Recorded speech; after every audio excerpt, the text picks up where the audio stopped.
Here we are. Here we are. Hello. Welcome back to Brews, Books, and Barbells podcast, episode 6. Episode 6. Only 2 more, and we're through this book already. That's insane. I love this process for us. This 10 chapter thing is working so well. Very, very well. I really like it. I also really love this coffee, by the way, girl. Yeah. Oh my goodness. We're loving this coffee, and we've kind of taken a little bit of a turn and started doing a little bit more at-home brewing coffees. Mm-hmm. And my lovely client, Reggie, if you watch this is dedicated to you. Thank you so much, Reggie. Reggie recently went on a trip to Costa Rica. Oh, one of my favorite places, by the way. I've never been, so I'm so jealous of you both. Oh. But he was so kind enough to bring me back honey processed coffee. Mm-hmm. And so these are whole coffee beans from La Fortuna in Costa Rica. And I guess it's from a place called Northfields, which is a plant that they do tastings and everything at. So I'm pretty sure these beans are sourced from that location. But it's really, really cool. And we thought it would be perfect to do it on our next episode. Yeah. So here we are. We've French pressed it. Yeah, we ground it ourselves in our little coffee grinder and did our little French press today. I added a little bit of honey to mine. Yep, I have mine here, but I have lemon juice that I'm going to add to it. Because she's weird. Before anyone judges me on that, because it happens every day, I freaking love black coffee and lemon juice together. I've honestly, I cannot judge you. I've never tried it. It's yummy. I like both separately. I love lemon juice and I love coffee. Same. Together, I'm like, It's I don't know. Because I love citrus in everything. Yeah. So I love it. And I will openly drink lemon juice on its own, especially during my lifts too, if I'm feeling tired. I don't know I doubt there's any scientific It's really good for your liver. That's good. Yeah. I eat a lot of it. It's really good for digestion. But yeah, exactly. So I'll drink lemon juice on its own, but also very, very good for that digestion, that flushing things out. I do it first thing in the morning with water and lemon. Well, then if you want a little bit more, add that black coffee. Sweetie, you're going to be on that toilet. And now we know Rissa's bodily functions. We know my bowel movements. Just like Meanwhile, we know Farah's bowel movements. Dude. Also, I was going to make fun of myself and how I almost peed my pants yesterday. Oh my God, yeah. And we almost had an incident where I thought I lost my wallet, and I didn't, but then I had to pee. Anyways, yes, Farah's bowel movements, we know way too much of. Yes. Actually, we didn't get any bowel movements in these next chunk of chapters, which I'm actually shocked about because of how much shit went down. That was the worst. No pun intended. No pun intended. Haley, you freaking whack job. All right, we've got to dive in because this, we were talking about this earlier. These chapters went by so fast. It was like a blink and we were done with this, and I had to force myself to stop going ahead because if I had tried to go ahead, I would have probably finished the book, which I didn't want to do. But so immediately we pick back up. The gang is stopping at the Illyrian war camp to check in on everything before they head to Lord Grayson's manor, before Elaine gets glamored and does all that. So they go into this war camp. Nothing really major happens here except for this bomb that Devlin drops, Lord Devlin, who, as we know, he's the head of the Illyrian, the army, basically, outside of Cassian and Az. He's kind of the main dude in charge. And he spots Nesta, and he asks, what is she? And then it kind of says, is she a witch? And after this whole confrontation, more Farah, Elaine, and Nesta move aside, and Farah's like, what's the difference between a witch and a fairy? And we find out that you learn in their world, witches amass power beyond their natural reserve and use spells and archaic tools to harness more power to them and use it as they desire. And this is when, if you guys have read any other books outside of A Court of Thorns and Roses that SJM has written, mainly Throne of Glass, are they tied together? This is, okay, great question. Here we go. Is Nesta specifically, well, I think all the sisters actually, are they somehow tied to the witches from Throne of Glass? Because there are so many theories out there. If you guys have not read this, skip ahead of this part because there will be some spoilers. So maybe like 5 minutes. Yeah, please fast forward just a hair. We promise we're not going to spend the entire chapter doing this, but I have to pick your brain because those who know. You know, I actually haven't seen any you theories haven't? on the sisters with witches particularly. There's like a whole theory out there that Feyre's mother is a descendant of Astrid's baby that was never actually. Yeah. Ooh. Yeah. You know, it wouldn't surprise me. Right? It wouldn't surprise me. Especially, you haven't gotten to Crescent City, but she tied something in with Crescent City that goes back to Throne of Glass almost directly. And you're just like, if you're doing it in this, have you done it in this? Yeah. Oof. I just got so many goosies. Girl. Yeah, you know, I wouldn't be surprised. I wouldn't. Especially since we already know that Nesta is of something else. Yes. She is other. Yeah. Oh, there's some seriously juicy stuff here. Could you imagine if Nesta, like, just envision really quick, Nesta being part of the 13? Gnarly. First of all, those girls are something else. Manon would have kicked her ass. Oh my God. To Kingdom Come if she had behaved the way she behaved. Oh my God, yeah. Nesta would have had her ass handed to her. I would have loved to see. Loved. Bonus chapter. We need a bonus chapter. Yeah. Oh, dude, we could go down so many fucking rabbit holes on this one. That would be a But great also one. the idea of Elaine being a psychic and going back to fucking Baba Yellowteeth. Yellow legs. Yellow legs. Yeah. Yellow teeth, yellow legs. She did have thing. yellow teeth, though. No, she did have yellow legs. But, like, is somehow tied? Like, are these? Yeah. And then Feyre having the amount of power she has, even, like, no matter what? Is there some sort of connection here? I don't know. It was brought up. It dinged a light bulb in my brain, and I was like, oh, my God. Anyway, after all this, more glamorous Elaine, they all went out to Lord Grayson's manor. They get there, they arrive, all the guards are freaking on edge, and Elaine announces herself and says that she seeks asylum, she seeks sanctuary, and that she is his fiance. So she's still using that title. They bring the group into this like guardhouse, which this whole manor is the most intense fortress that I've heard described yet. Yeah. There's just wall after wall and ash trees and all that stuff. So it is decked out. It's ready to go. And they go to this like tiny ass guard room, and Feyre starts having a panic attack because of the small space.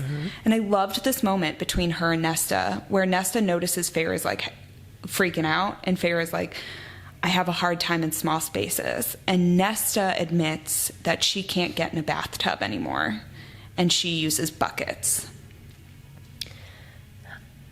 You just reminded me of that. I kind of forgot about that. Yeah. Yeah. No, that's good for Nesta.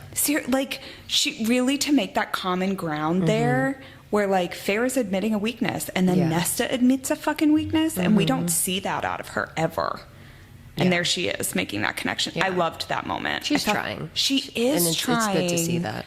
And it was a very beautiful moment between the two of them when they were both in this uncomfortable situation. I was like, all right, there's the sister bond there. There we go. And so Grayson arrives with his father, Lord Nolan, and Lord Nolan immediately looks at Nesta and is like, what happened? And she tells the story of how she was, against her will, tossed into the cauldron and turned fey.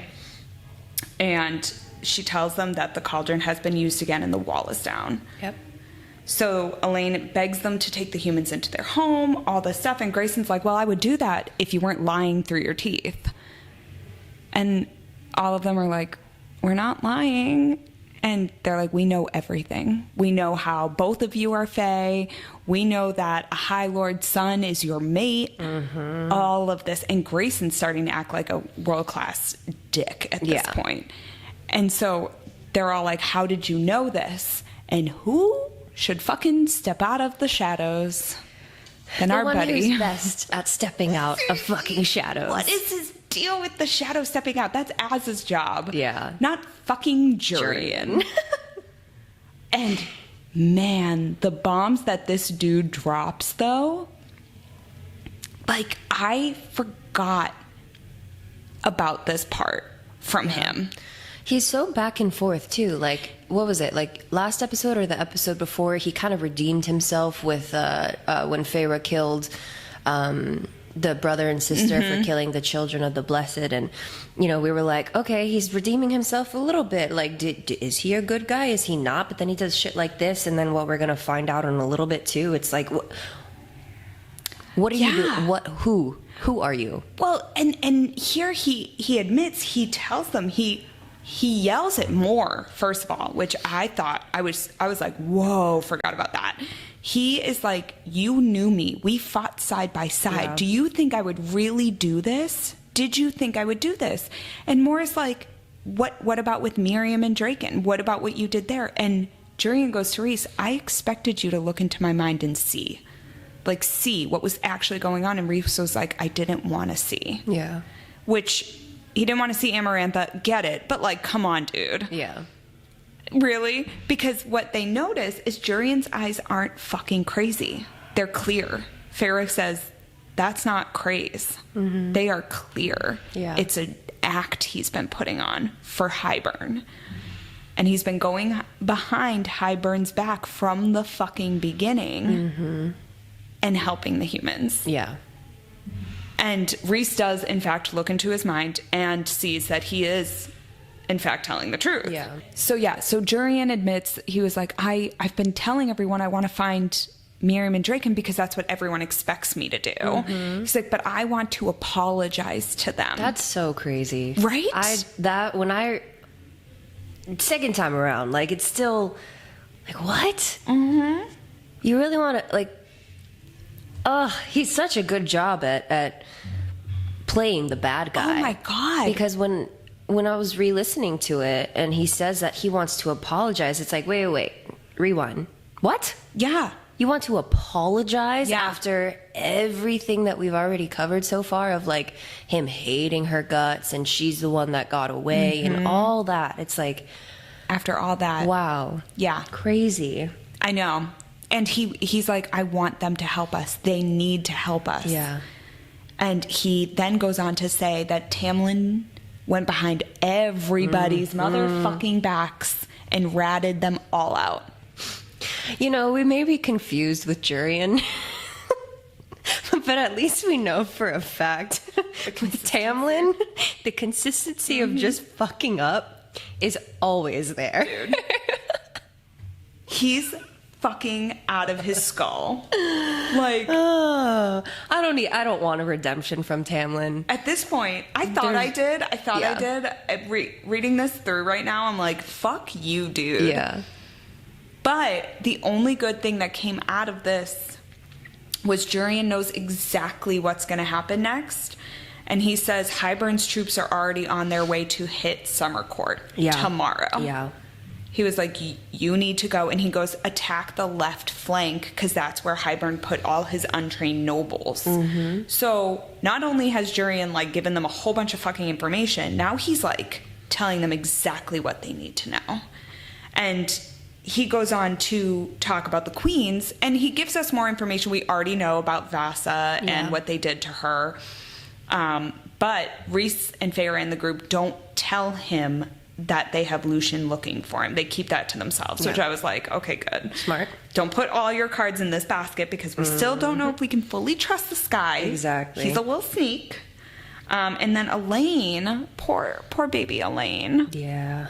She tells Grayson that she still loves him and she still wants to be with him, and he is just not having it. and he tells her to take the ring off. And they make a joke. Reese makes a joke about how ladies don't like iron; they like silver and gold. It's like, fucking Reese. Only you would just, in the middle of all this tension, right, say that. Yeah. Like, that didn't help, buddy. It didn't help at all.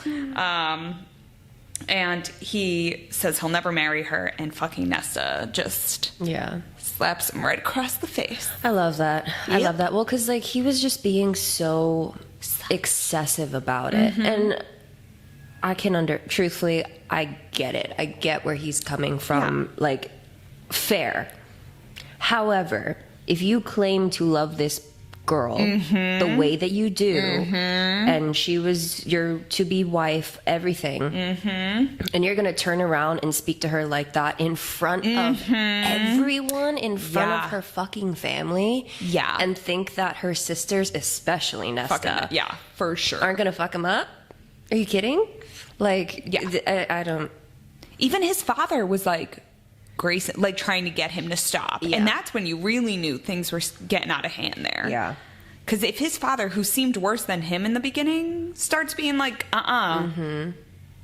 you stop what you're doing. Well, that, and then I can't remember the words exactly, but it was saying how devastated Elaine looked. And it was like, the quote was something like, it was like worse than death for her. Like, she became so belittled, like, you could just see it in her face. Like, I think it was like that experience was more painful than her being turned into Fae or something along those lines. Because I think she hadn't, like, she still had this like kernel of hope left. Yeah. And the minute Grayson started treating her like that, the hope was gone. Yeah, completely gone. And I think Elaine was the last one. She was the only one to have the hope. Yeah. And that much. So that broke her. Right. And even, what was it? She, like, kind of defended Lucian in the way, too. Because when he was like, you know, your mate, your to-be husband or whatever, is a high lord of another court. She was like, well, his name is Lucian, blah, blah, blah. And then he was like,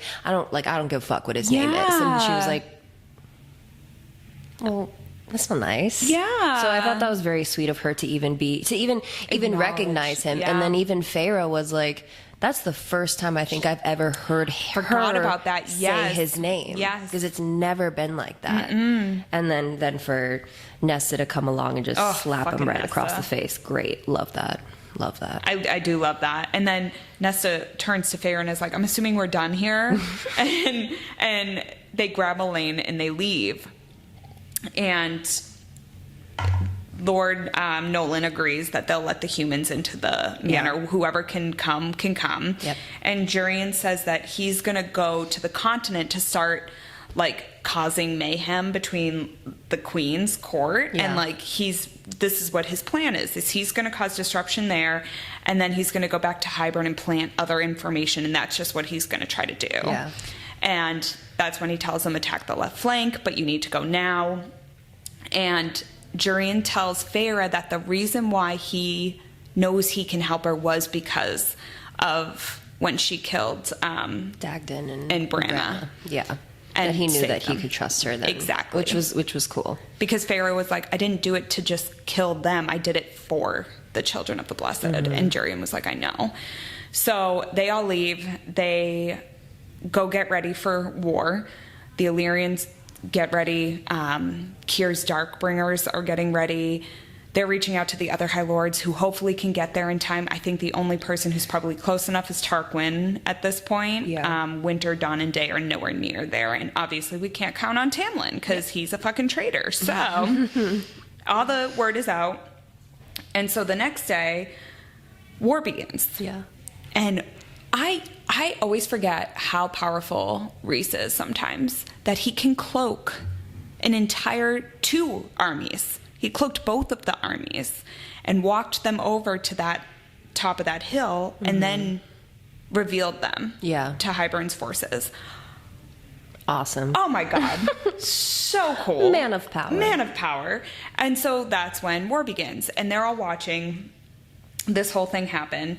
And Hybern's forces start retreating. They eventually surrender at the same time that Tarquin's forces have gotten involved.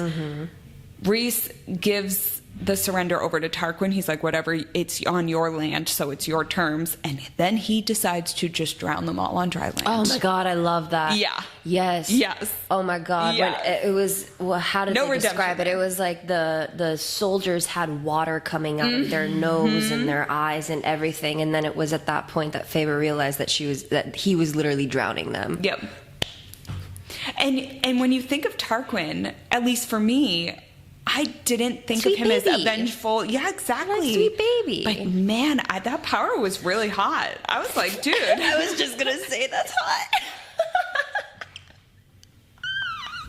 hot. Listen, truthfully, I think the brutality of having them all killed in that manner, I feel like a little bit like he just brought on every bit of rage that he could have had, including Feyre and Amren. Yeah. When they went and did that and they had the blood rubies. I feel like he just Yeah. took all of that energy from all of that anger, knowing that he can't really do anything to them. Yeah. So it's like, okay, let's take it out on them. And then Yeah. went truthfully, I feel like that's one of the more brutal ways to die. 100%. Awesome. I mean, and So also cool. like the fact that Hybern had already attacked his court once. Like, you fuck with him, this is what you're gonna get. He's quite literally just putting his junk on the table and showing just I was what like, he's really I was made like, of. dude, all right, man. You're like, do it again. Do it again, please. Do it again. More. Another round. Oh my God. So yeah, which is really funny because at this point I'm like, oh, that was it? Like that battle's over? Okay. Right. It seemed too easy It's almost. so easy. So they all kind of knew it was too easy. So Yeah. they take their forces, they go set up camp again. They don't really want to move locations because they want to get everybody like collected and figured out and all that stuff. Yeah.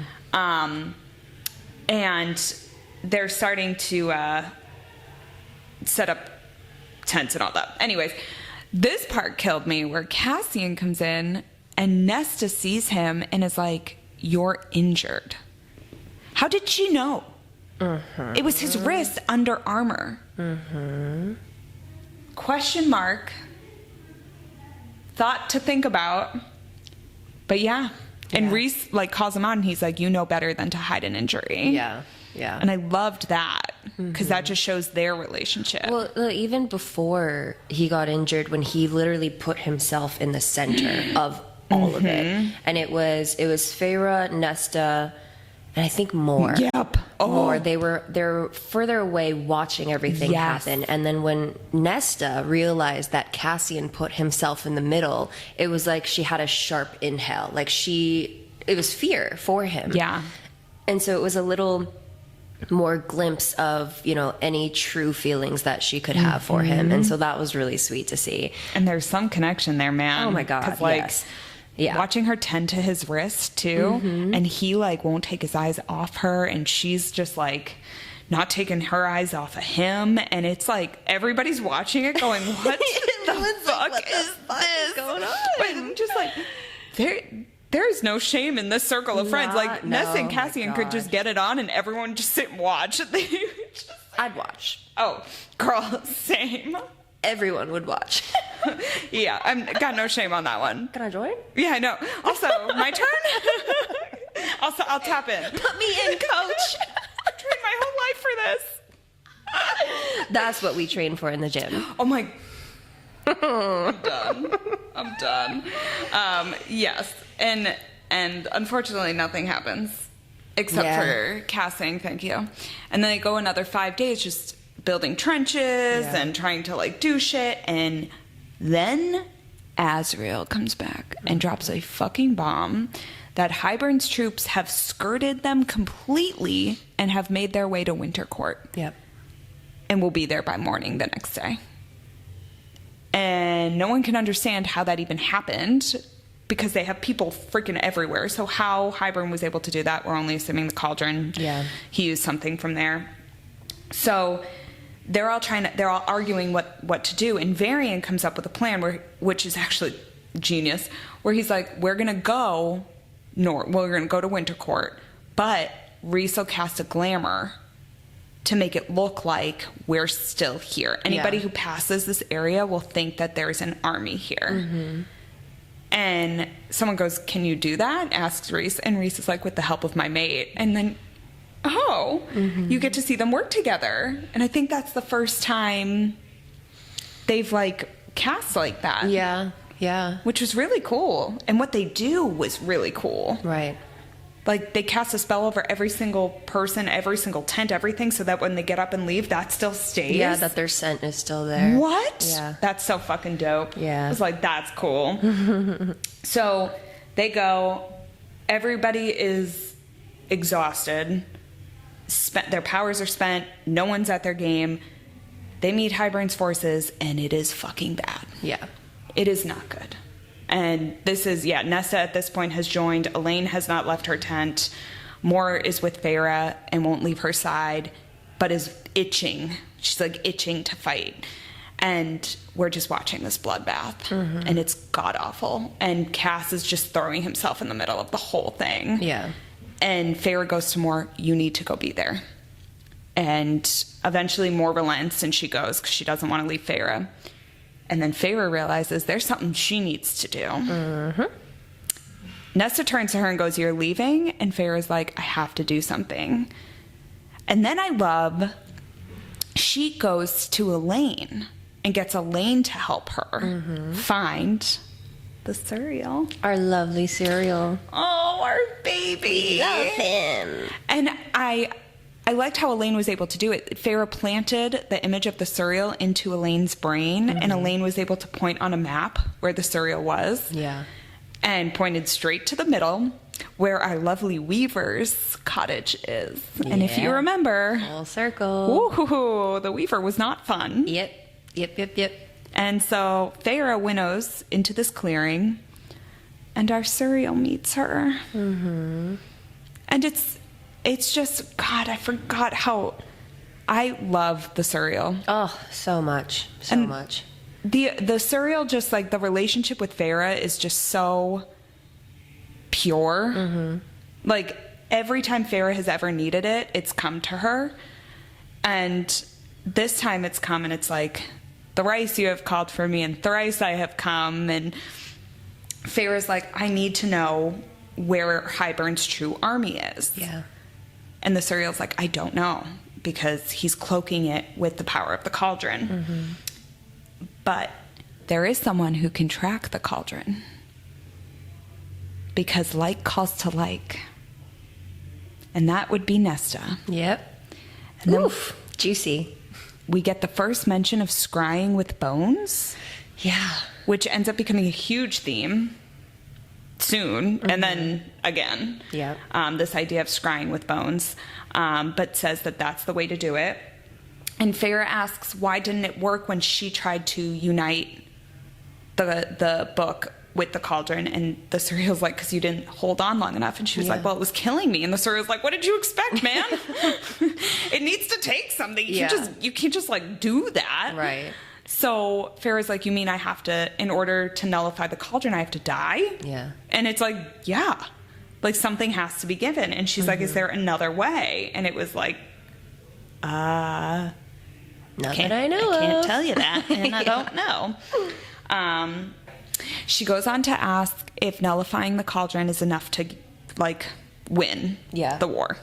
And the cereal says only if you survive long enough to be able to do that, which isn't a good sign.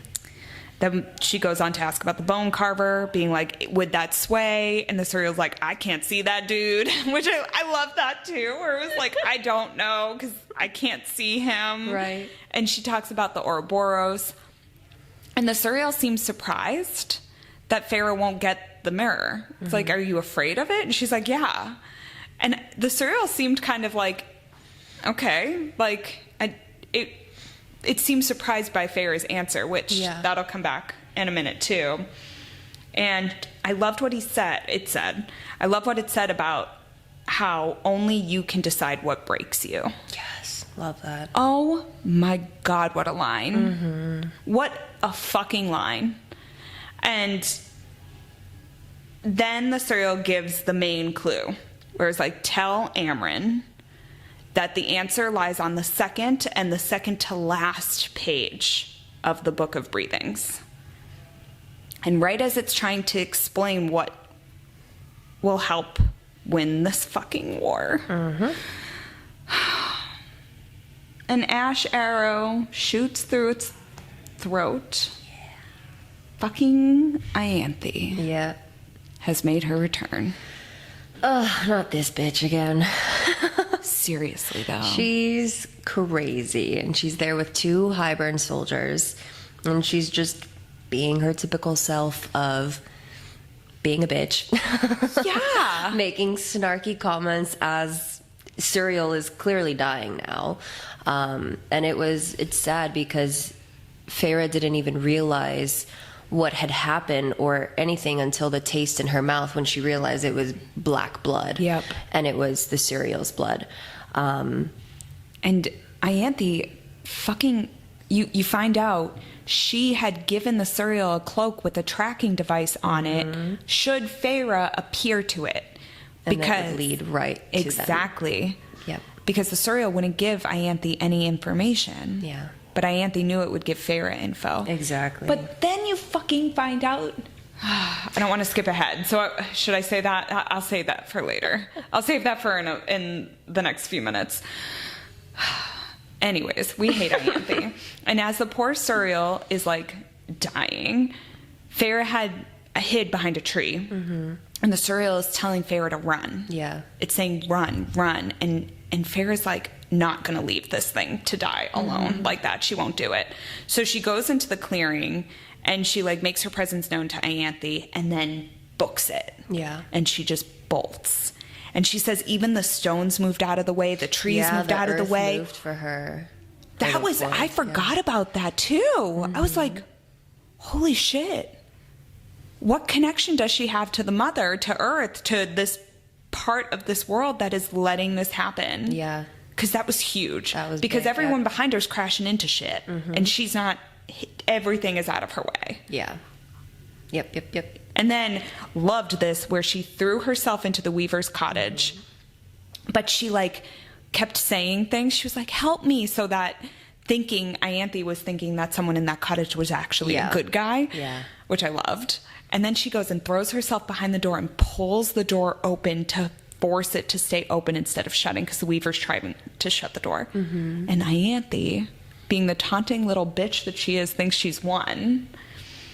And as the Weaver's making her way over, Ianthe and the soldiers are coming over. Feyre's just chilling behind this door. Yep. Waiting for her to come through the entryway. And the minute she does, she swings herself around, which I was just like picturing in my head, and locks Ianthe and the guards in with the Weaver. And she was like, in like seconds later, all you hear is screaming. Yes. Yes. Awesome. Fucking goodbye, Ianthe. Sayonara. It's about damn time. Do you think that the Cereal being where he was so close to the Weaver's house was intentional? Because he tells Feyre that he knew that cloak that Ianthe gave was a tracker, and he knew that was, maybe not knew that he would die, but knew that would happen.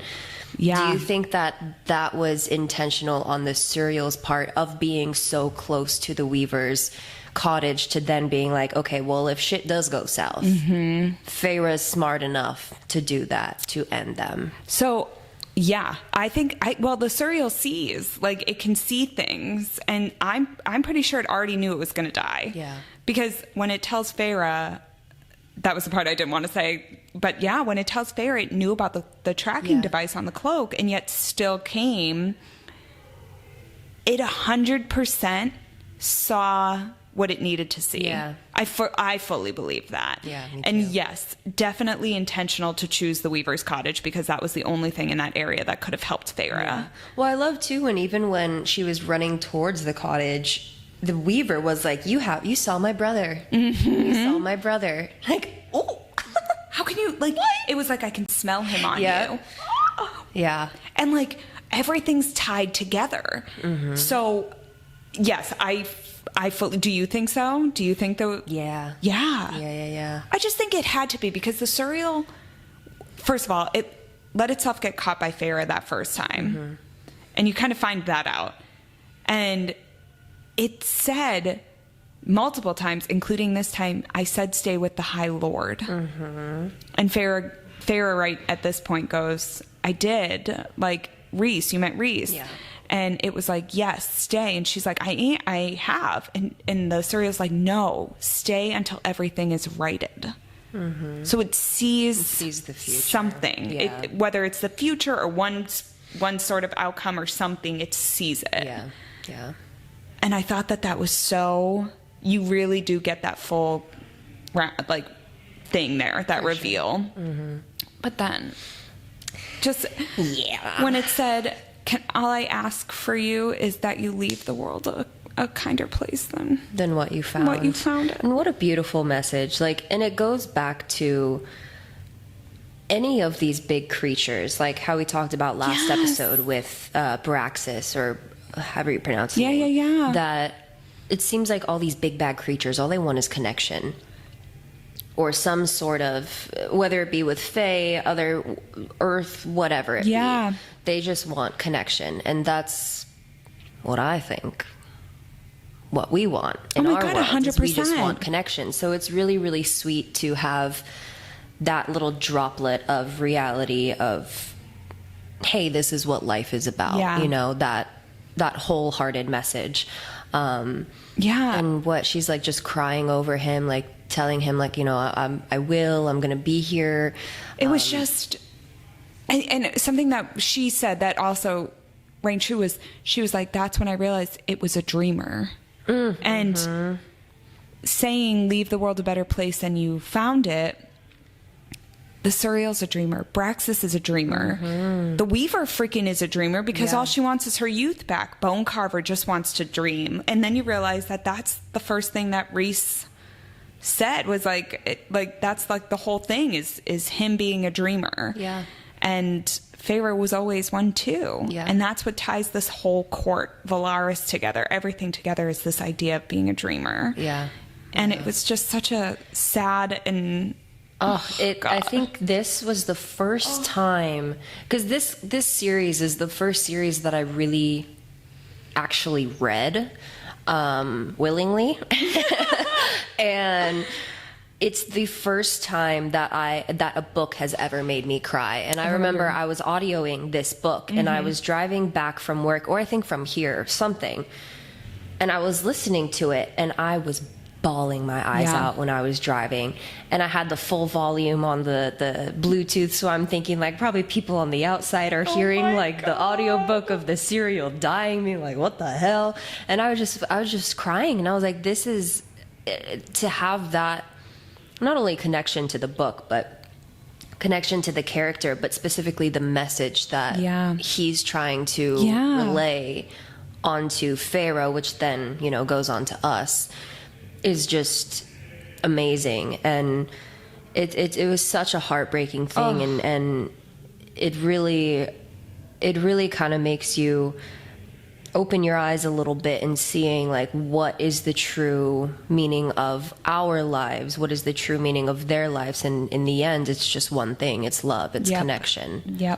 And so that was really, really nice to see. But then of course having that character die, having to watch it, listen to it, read it, whatever, and Faye was just sitting there like crying her eyes out. He takes his last breath, and it was like on the top of the inhale. Oh my God. And she just starts bawling, and she's like, she doesn't want to leave, but then she notices that there's a presence behind her, and a hand was like on her shoulder or something. And who was it again? Helion. It was Helion.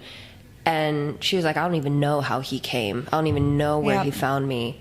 But he respected that space, and he respected that mourning that I was having towards him, towards the cereal. And then he like tells her like, hey, it's starting to not get safe now, we gotta leave. And I love how she was like, we can't leave him like this, like we like he needs a proper burial. not in this cloak particularly. Yeah. And I love how Helion takes off his cloak, puts it on the cereal, and then, you know, what was it, like a look away or something, and then Helion burned him and let But in his white light, not in like a typical burn. It was like in his light he was burned. Yeah, it was beautiful. And at the end, where they're winnowing away, and Farrah's like, it looked like a phantom breeze stirred the ashes. What? Yep. And then he just goes. Ugh, what a great...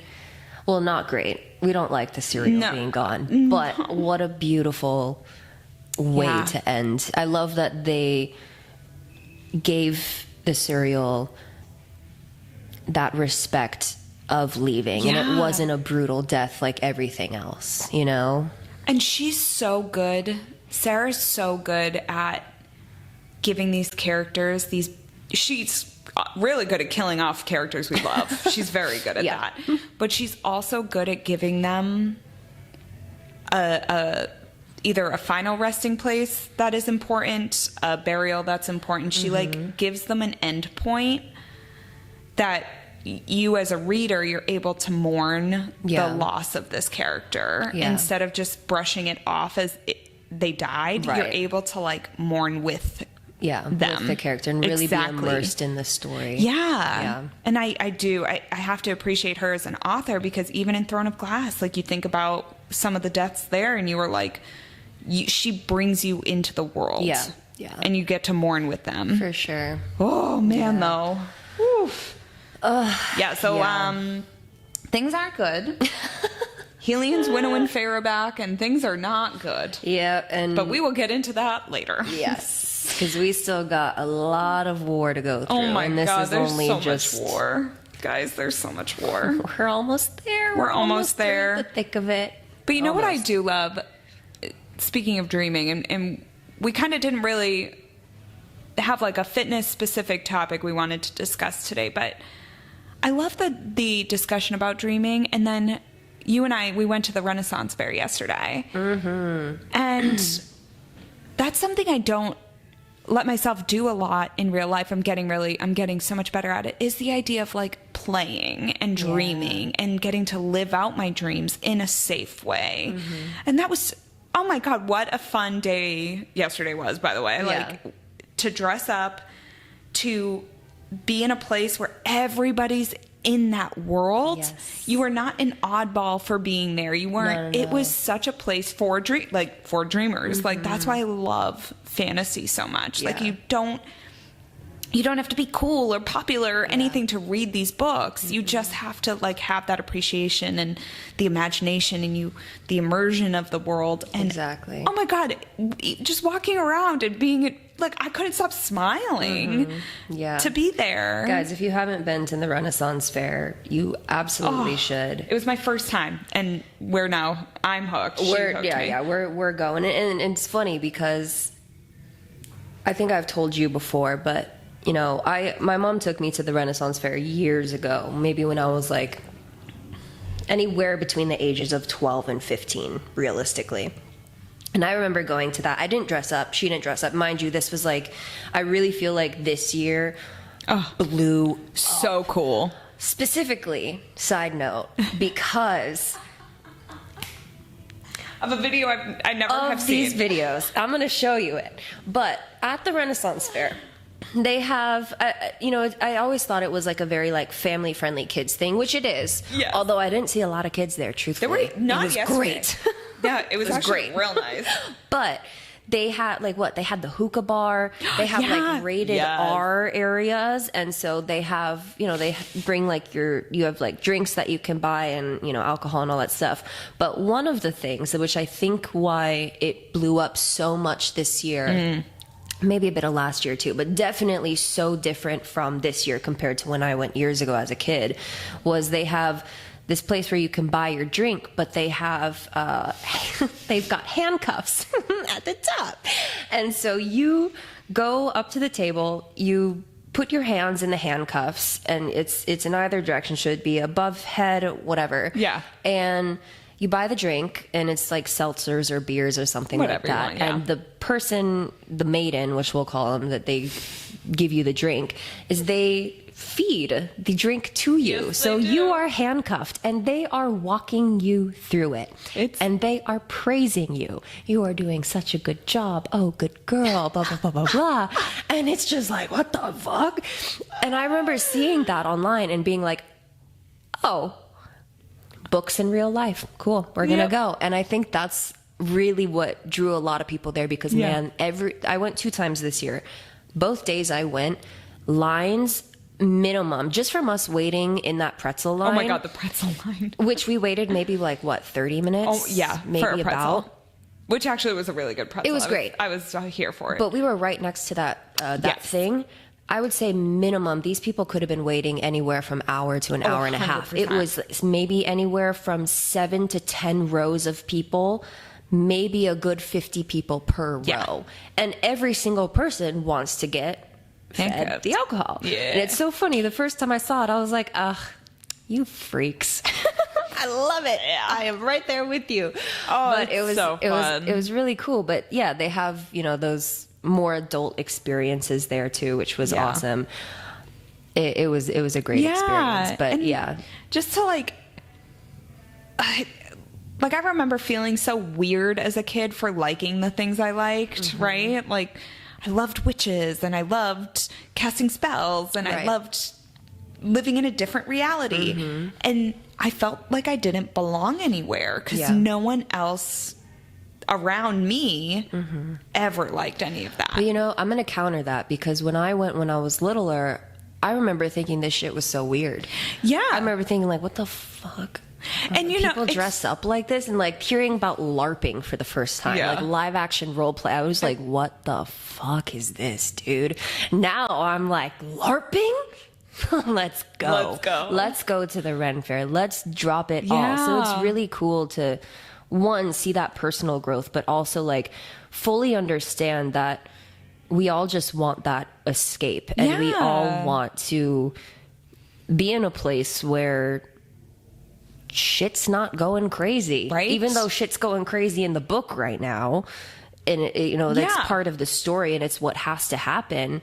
But it's really cool to just see all of that. And the Ren Fair did an awesome job. Everyone's in character, and just everyone dresses up. It's and you get to really cool. never that's what I loved. I love that nothing was out of the ordinary. Everything was out of the ordinary, but nothing was out of the ordinary. Yeah. You belonged there. Yes, it was awesome. It was incredible. Yeah. I am so happy we went. Yeah. I will have that experience in my heart because it's just, just that the fact that these books are becoming what they are, that this community is becoming what it is. It's growing. It's growing. It's growing and it's so comforting. And it's also giving me so much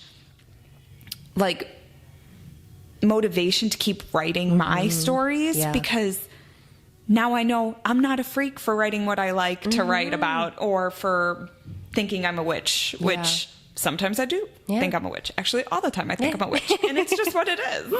But yeah, it's very good. What I found really cool is the girl that was dressed up as Manon. And so it's like things like that. You get it, like you see characters.